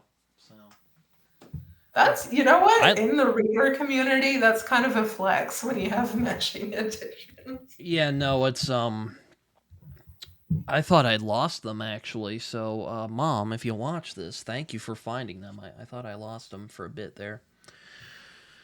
I've actually even read some of the like comic adaptations of like Animal Farm. There was one they did that I really didn't like because it was just bland like watercolor version. It was just like the most like vanilla thing you'd find in an art museum kind of Yeah. art. And then they did one with Ralph Steadman, who people might know because he illustrated Hunter S. Thompson's books like Fear and Loathing in Las Vegas. And, well, if you've ever encountered Ralph Steadman's work, it's a very unique vision, we'll say. Okay, wow, that's interesting. I've also read the 1984 comic adaptation, which is also very good. So, art is not as wild, though. I don't think I've really read any comic adaptations of novels. I don't read them very often either, but sometimes I'll Yeah. find them in a bookstore and I'll start flipping through. Mm. I'll be like, oh man, this is really good how they did all that. Yeah. Oh, George Orwell, I don't know, he was on another level. Yeah, no, he was cooking back in the 40s. He was like, man, Yeah. he's like, man, Stalin-esque Soviet Russia is whack. Gotta tell people about it. That's, it's the Animal Farm, the way he was able to release it with all that censorship is quite impressive. Yeah, I heard a story that he Fine. actually waited until the war had ended and then he published it. Because technically, Yeah, the Soviet Union was the UK's ally at that point. yeah. Um, I think I read that he attempted a few times or something and then tweaked it along the way to make it less obvious before he was able to actually publish it, but maybe I'm mistaken. I wouldn't be surprised if that were the case. Yeah. Yeah, no, but yeah, he was very good. I want to read some of his other books, like Homage to Catalonia and that first novel he did. I think it was Down and Out in London or something. I don't remember. Hmm. If I'm being honest, I never really heard of any of the other books that he's written. I know he's written other ones, but I've never looked Yeah, I into know that. the 1984 and Animal Farm kind of overtook everything. Mm. He waited till the Oh, last years of rightfully his so. life and he's like, I'm going to write the greatest freaking books of all time. Yeah. It's these What some would you say your top books are? I often say my favorite book is The Great Gatsby. Um Blood Meridian is one of my favorite books. I really like that Okay. book a lot. Um I've heard of that one, but I haven't read it. It's very depraved book. Lolita is one of my favorite books. Um, American Gods is one of my favorite fantasies. Well, my favorite fantasy book of all time. So, which is kind of hard to cope with right now because Neil Gaiman's been a very naughty boy. Is all I'll say. Yeah, I've seen some things. I've Yeah. seen a lot pop up about him online. Yeah. Yeah. So I'll keep it there. That Neil Gaiman been a bad boy. You need to sit in a corner and think about what you've done. Yeah. So yeah, that's really hard to defend right now. Oh yeah, gosh, it really stinks when one of your favorite authors or artists kind of turns out to be I was gonna say an awful person, but that's kind of an Yeah, a understatement. deeply flawed individual. I'll be nice Yeah, about it because I don't fucking know the guy. I don't know what happened. It's kind of it usually is in those kind of cases, a kind of he said she said thing. yeah. Again, I'm just angering everybody today. But going back to favorite books, well, let me see. Heart of Darkness. I really like that book. That's one that people might go, it's a little racist. I'll be like, well, you should read the book again if you think that. But I digress. I do like 1984. I think Brave New World is far scarier dystopia. If I Oh can be yeah. honest, yeah. I think I don't that know if you've our read Brave New World, but it's really yeah, I it's read it. I read it when I was a teenager, so I don't really remember that well, but I did read it. But yeah, I think I've seen a lot of memes online that are like, "Oh, today's reality is the perfect combo of Brave New World 1984 and like oh Fort man. Fahrenheit 1," that kind of thing. So if you'll allow me to go on my kind of mini rant, we are not Oh, in totally. 1984, okay? Like North Korea, like that's like 1984 over there. Like we can Yeah. still like sit here and talk shit and do whatever. I'm not saying the government doesn't do Orwellian things. I kind of explained this in my 1984 review I did a few months back. But Hmm. it's like, bro, we're not even close. So stop saying that because the political side you don't like is doing something you don't like. Like, stop it. You are abusing that book. Yeah. I guess it's like it would vary depending on where you are in the world. I mean, I'm sure it happens in other parts of the world, but I mean, I'm not Mhm. gonna say it's happening out here in America Yeah. because, like, we can still most of the time talk freely. I don't think there are many limitations on that unless you're making like death threats or something.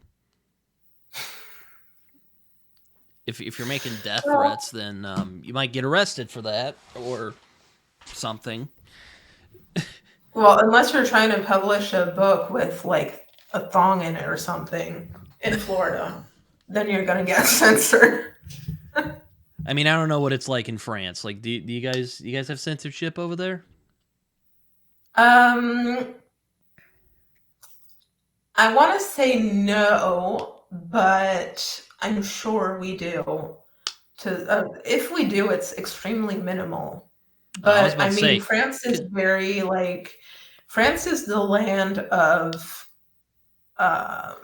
you guys get up to a lot of debauchery over there in France. So I mean, oh yeah, I mean, so yeah, I think the level of what is acceptable, or sexually or whatever, politically, or what you can say is a lot higher in France than in the States. Um, I just I just remember looking back when I was thinking about all the books that I had read in high school and such, and someone had commented, actually a friend of mine who's a French teacher, now she commented that, oh, a lot of kids these days are only being taught, like the required reading in school is typically like white male authors. Mm. So there's not, I think there's not really a censorship in the sense that people are banning books or Well, anything, I but mean, I that's think just there's, gatekeeping. It's not really yeah, but I censorship. think there, it's just like people are being kind of like guided in one direction, maybe. Yeah. But no, I don't think there's too much censorship. Although there are some political things going on that are kind of making people a little bit reluctant to address certain topics. But I wouldn't really equate that to censorship so much as just like not wanting to anger the internet.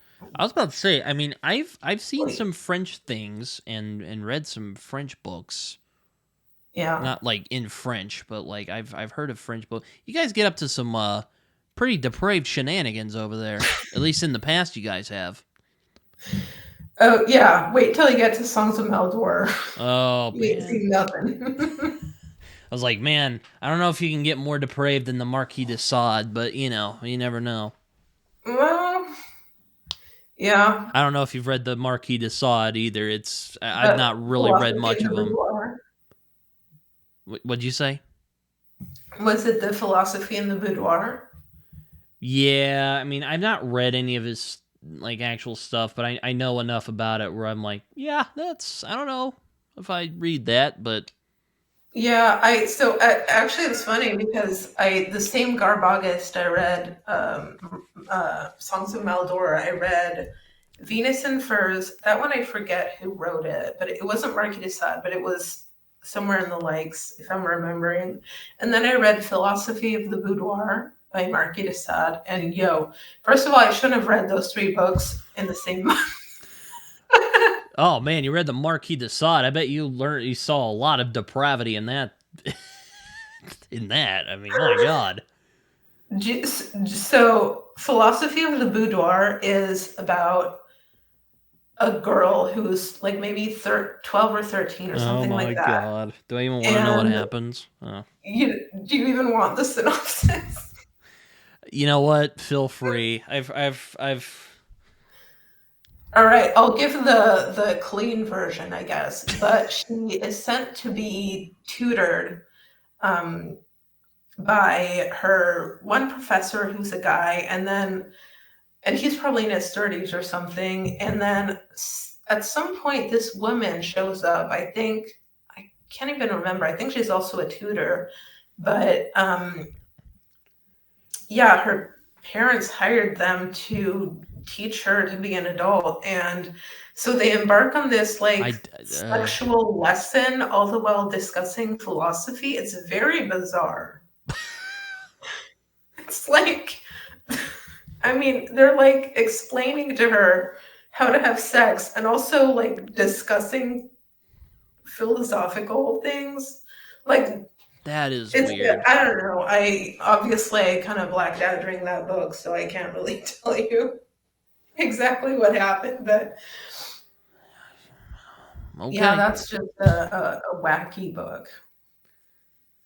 French are interesting. They get up to some interesting. I mean, they kind of created BDSM from the sounds of it. Yeah, yeah, yeah. Oh yeah, we can add that to our resume.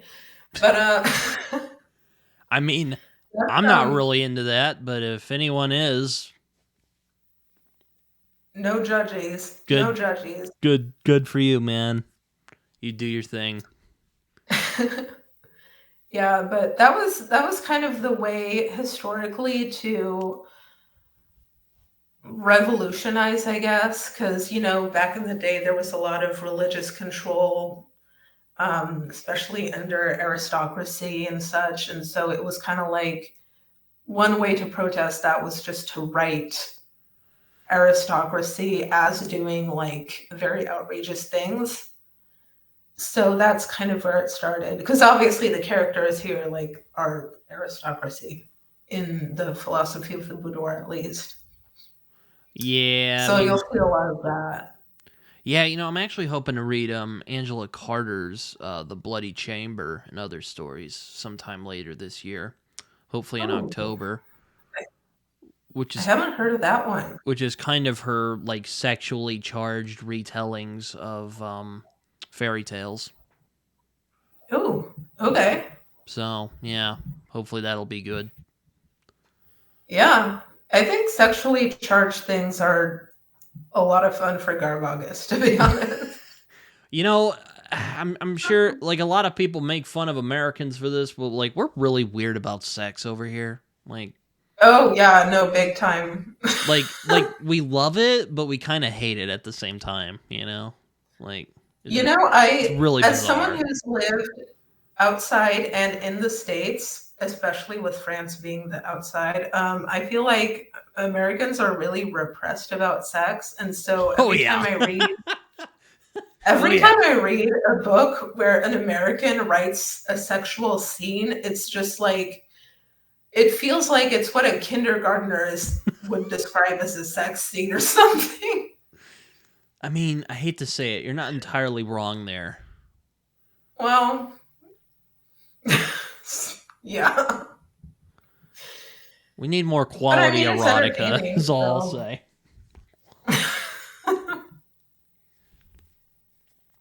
Because, good lord. Yeah, we're just really weird about sex, is all I'll say. We're just really, I don't know. I don't know what it Yeah, is. I I mean, I'm know. just like, man, bro, people like fucking. It's a thing. Like, Everyone does it. It's not, yeah.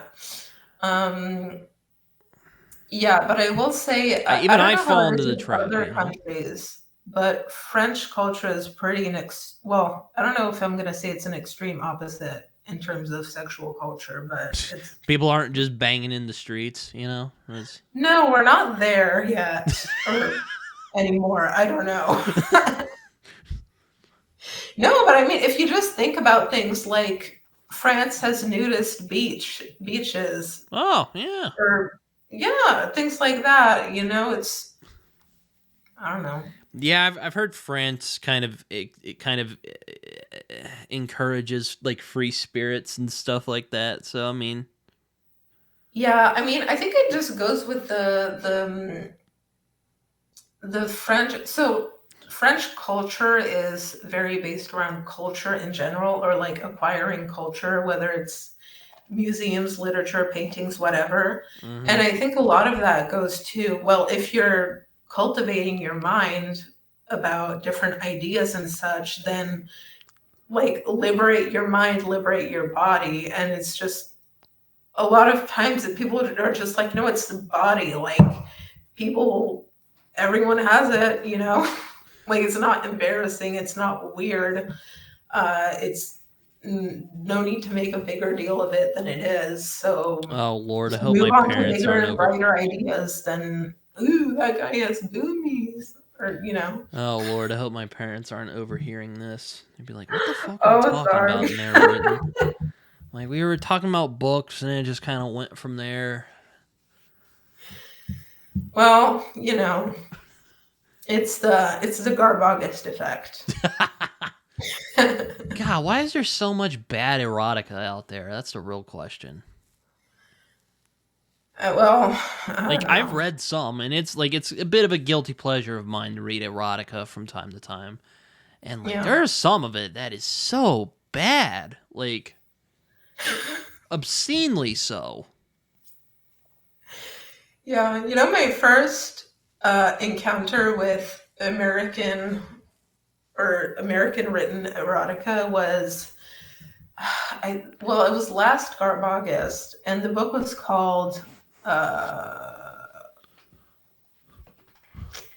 it'll come back to me, but my cousin messages me on Instagram one day, and I told her I was looking for trashy books, and she used to work at this retirement home, and she's like, hey, I found a book in the donation box at this retirement home, and it is whatever book it was I'm thinking of.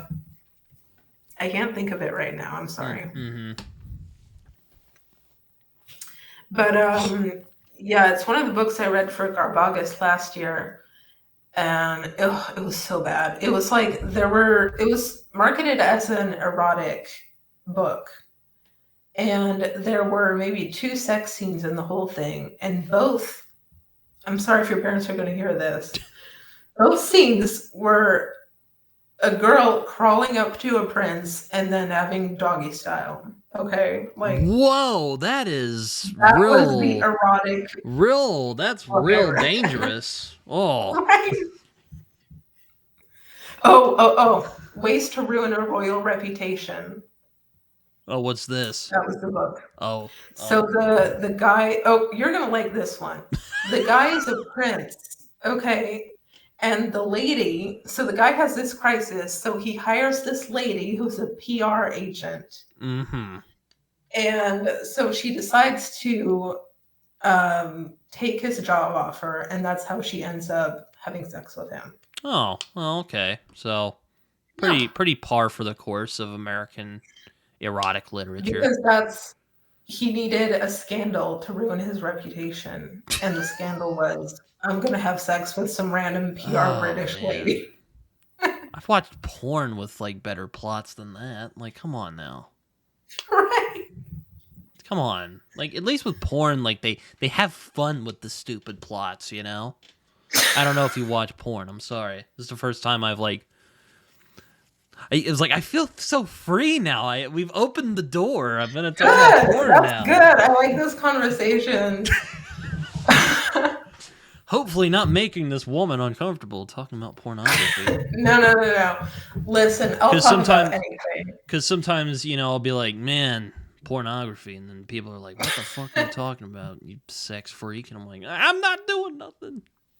I'm just bringing it up. I mean, erotica is just a fancy word for porn. Yeah, I mean, it's written. There's not really a difference. It's written porn. Officially. No, but like... oh god, it's like I've watched porn with better plots than that. Come on, people. Or man, my favorite kind of bad erotica is the like businessman who meets like the mousy like whatever, like the kind of 50 Shades of Grey kind of plot.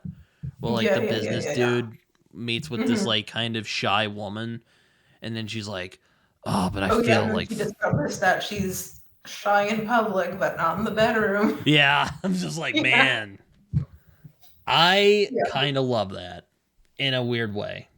I mean, I don't really like 50 Shades of Grey all that much, but man, is it fun to read. Yeah, I can see that. I feel like every time I hear about like sociologists commenting on real people, everyone's always like, oh, people are opposites in the bedroom from when they are in real life. Like introverts are extroverts in the bedroom and vice versa. So it's really not surprising to see that translated in books. Yeah, we're very weird when it comes to the sexual matters. I mean, you know, we had the whole like Me Too thing, so I mean, probably hasn't helped matters at all. You know, oh god, I feel like oh, I thought I heard my mom. I'm gonna anger people. Oh, I've been angering people all conversations, okay. So feel free to go nuts. All right, we'll walk the walk together. Yeah, I think the woke culture has brought a lot of cool things, but I think a lot of times people want to be so woke about certain topics that things don't get said or things get kind of lost and blurred, you know? So I think I mean, you know, I understand that certain topics pertaining to sex can be touchy and deserve to be, but I think that it has brought a lot of moral constipation on certain things. I don't have a better term, but yeah. You would think that like woke would mean like we'd be more like not weird about sex, but yeah, we're in a weird. Well, yeah, I don't know. We're in a weird spot right now. Yeah, we're in that but weird. Yeah, we're in that weird point of history. Oh, sorry. One of the big differences I'm seeing between French and American culture, because I think in terms of like sex, America's behind from France. I mean, yeah, we've established that before, but yeah, the kind of Me Too movement has hit very differently in France. So are they just kind of like, oh yeah, guy's a rapist, throw him in jail or something? I don't know. Not really. I mean, we've had a lot of the same things, like a lot more women are speaking out. A lot more people are being held accountable.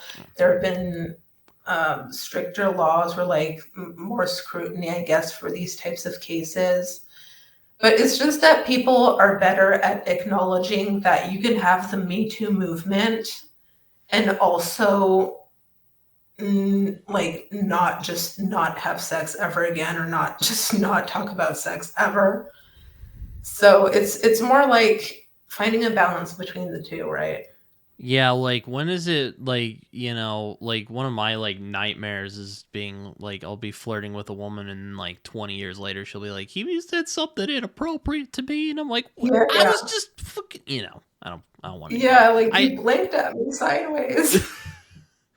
It's weird how that stuff No, yeah, works. I get that. I've been seeing a lot of men, saying things like that too, of being like, well, I don't really want to approach a woman or start a conversation because, you know, my intent might not be wrong or whatever, but she might interpret it differently, which I understand.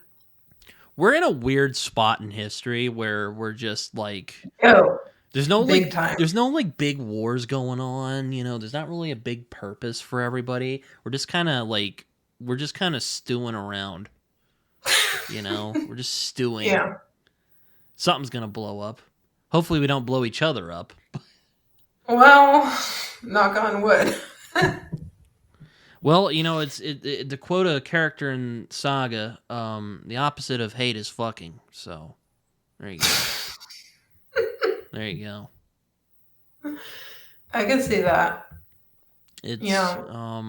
I mean, I don't know if I agree with that, but I don't agree with it 100%, but if you look at it from a certain angle, I guess it works. yeah, no, I mean, yeah. I don't know how we ended up here. But I don't know. erotica though. Crazy with the whole Me Too movement, there's been a big change in France. I don't know if you've heard of this case, but there's been the Maison trials. I've not heard of this.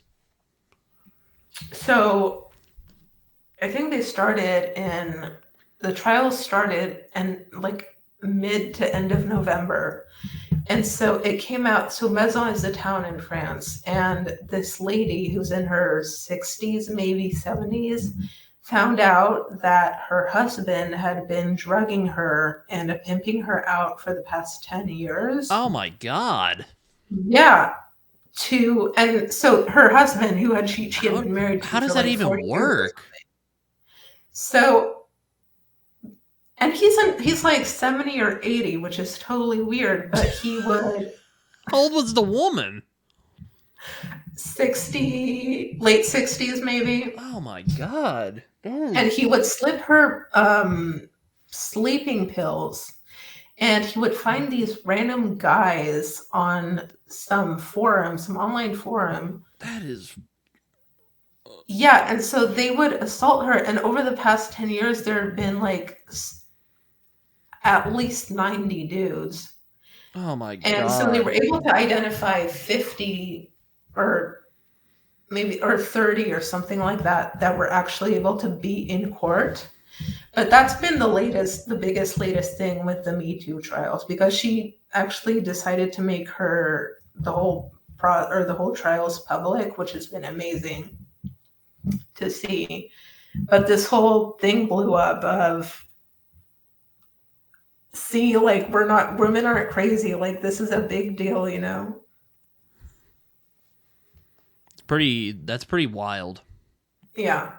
I'm like, one, how does that work? Like, how do you drug someone like that? And did they lay there while the guy just was fucking going at it? Was she like semi-conscious? Do I even want to know? I mean, I think it's a really interesting trial overall. I'm sure they're going to make documentaries about it that'll explain it better than I am right now, but It's been great. What Or kind of as what a kind of woman, it's been freaky ass great to shit see are you guys getting up to over at France? My God. Hopefully, these revelations are few and far between, or non-existent anymore. God, I hope so. Cause Yeah, hell, man, it's too much weird sex shit on the internet. tell me about it. Sometimes I like to think about how weird it is that the military invented the internet for communications. What was it, during World War II or something? Yeah, And just thinking of like that's when it started, and look at it now. Like, we've come a long way. how weird, right? I don't know. Is that what they thought it would turn into? Probably not. I have no idea. I'm sure like I was actually having this conversation with a friend of not mine named E.L. Montague about a few months ago. He's a writer. And he's like, the people who were thinking about this stuff back in like 20s, they would either do two things. One, be very pleased that it's grown this far, or two, be really disappointed that we're not using it. Well, people are using it for stupid aims as much as they are trying to change the world. And I'm like, man, that's true, Yeah. Well, I guess every new technology has had their fair share of stupid people using it. Well, yeah, that's kind of human nature at this point. But I think there are so many pros and cons with the internet, but I mean, as content creators, I don't think we can spit on it too much. No, I mean, I like the internet. It's kind of funny. Yeah. My parents or grandparents will sometimes be like, "Hey, Britton, do you know how this thing works?" And I'm all like, "Look, I just surf the internet. I'm not like I don't know how to fix like computers and stuff like that." Yeah. So Not a tech guru. I have some friends who are more into that, but I am not, unfortunately. Yeah, I wish I were a little more tech savvy, but I guess you know what, tech like computers and such change so much nowadays. You could probably learn something in 5 years from now, it won't even be relevant anymore. I don't know. I haven't really given it a lot of thought. In all honesty, I don't really know if I want to have any more thought. Yeah, my grandma a few weeks ago, she was calling me and she's like, "Hey, Britton, do you know what the dark web is?" And I'm like, yeah, I do. I don't." She's like, "Do you use it?" I'm like, "Of course not. I'm not insane. I'm not gonna, no." And she's like, "Good. I heard it's very Yeah. dangerous." I'm like, "Yeah, I have too. That's why I don't use it." Jeez. Oh gosh, I actually just finished a book about the dark web. Oh yeah. Yeah, well, my most recent review, Amygdalatropolis. If you want a weird book, okay, that is the one to go for. What's it about? It's that's a good question. It's how should I describe it? You follow this teenager who is fully anonymous. You only know him by his username 1404ER. But you follow his life. It's very character driven more than plot driven. I would say nothing really happens, kind of like a Waiting for Godot situation. Mm-hmm. But you're in this dystopian world where the internet, so there's no really internet and dark web. They just kind of meshed into one, Huh. where he's on this online forum where everything's anonymous and it's just the vilest people ever who are just talking about like sharing videos of people they murdered, doxing people, being like, oh, so and so talked back at me the other day. Here's their personal information in case anyone wants to, do something to them, or like it's just Oh man. the worst of the worst of the worst. And That sounds freaky. it's yeah, it's pretty bad. But you know what? It's actually an incredibly insightful book once you get through it. Once you get past the kind of like face value, techno nihilism, it's actually really insightful and pretty interesting commentary. I think it's along the likes of Less Than Zero, but The the Bret internet. Easton Ellis book? Mm-hmm. Oh, I've only read American Psycho by him. Yeah, I haven't. I read that one, but I did the audiobook for him, so I kind of missed most of it, I think. Much darker But than the movie. yeah. But Less Than Zero is also a really, really good book. I'll have to give it a crack. It's pretty slow pacing though. Yeah, it's more character driven than plot driven. I don't know if you have a preference between the two. Generally, like, I've kind of given up on that because, like, I see people who are like, oh, I'm a character first reader. And, yeah, I just don't do that because, like, I've Yeah. been like, oh, I'm a character first reader, and then I'll read a book where, like, the characters weren't like the biggest thing in the book, and it still blew my mind. So it's just kind of, Yeah. at this point, whatever book grabs my attention is what books I like. Yeah. It depends on the situation. Very holistic in terms of Yeah. what I look for when I read. Yeah, I think it depends, but there are books like Amygdalatropolis, Less Than Zero, Waiting for Godot, where it's like it's not really character or plot driven, but well, I mean, in the character versus plot debate, they kind of take it to an extreme where there's no plot. Like I'm Waiting for Godot, the plot I would say is nothing happens. And I almost could say the same thing for Less Than Zero. Isn't, like, Waiting for Godot like two guys talking? Yep.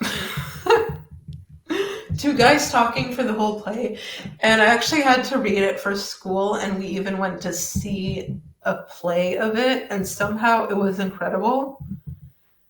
But yeah, it's just two guys talking, waiting for their friend Godot, who never shows up. Fair enough. It's weird for me reading plays because, like, they're meant to be watched, but maybe Yeah. someday I'll get to Waiting Yeah. for Godot. Yeah, it's definitely easier to read a short play to get started with that. Plays that are more than 150 pages, I'd say, maybe isn't so much fun. No, I mean, I guess I shouldn't say too much. I have a collection of Shakespeare that I got for Christmas last year. Ooh, nice. Yeah, I like Shakespeare. Yeah. I enjoy them, but I'm kind of mad at it because I had to do so much Shakespeare for school and like write so many essays that now it's just like, forget it. I'm not doing any Shakespeare anymore. Yeah, I mean, it depends on who's teaching him, you know? Like, you get a real good teacher to kind of get you in on it. It's really quite delightful. Yeah, I had a mix of both, so it was not too bad. Fair enough. Well, we've been going on for a while, and I mean, I don't know what time it is out in Paris, France. It's, let me see. It's 1:30 a.m., but I've got nothing planned tomorrow, so we're good. Well, that's good, but just to keep things Sure. yeah, I'll let you go for now. But this has been a really fun conversation, though. I've enjoyed this. Thank you so much for inviting me. This was really cool. And we kind of veered off of books for a while there, but you know what? We came for a circle, so. I thought this was an interesting chat. Yeah, Probably definitely. going to anger some people. Should be fun. Anyway, as I like to do before I end these things, if you have any social media that you would like to share, feel free to. Well, I'm gonna shout out my own channel, Cafe Cryptic. Mm, Definitely check out my Letterboxd account, and my next video is gonna be me figuring out which reading tracker I'm gonna go with. So I don't know yet what it's gonna be, but stay tuned for that. And yeah, that's pretty much it. I'm trying to stay kind of simple with the social media platforms. that's fair. I mean, I really do social media because one, I'm used to Twitter at this point, and Hmm. two, I use it to promote the channel. So yeah, I get that though. But yeah, I hope you guys enjoyed this conversation. I definitely did. Until next time. Bye.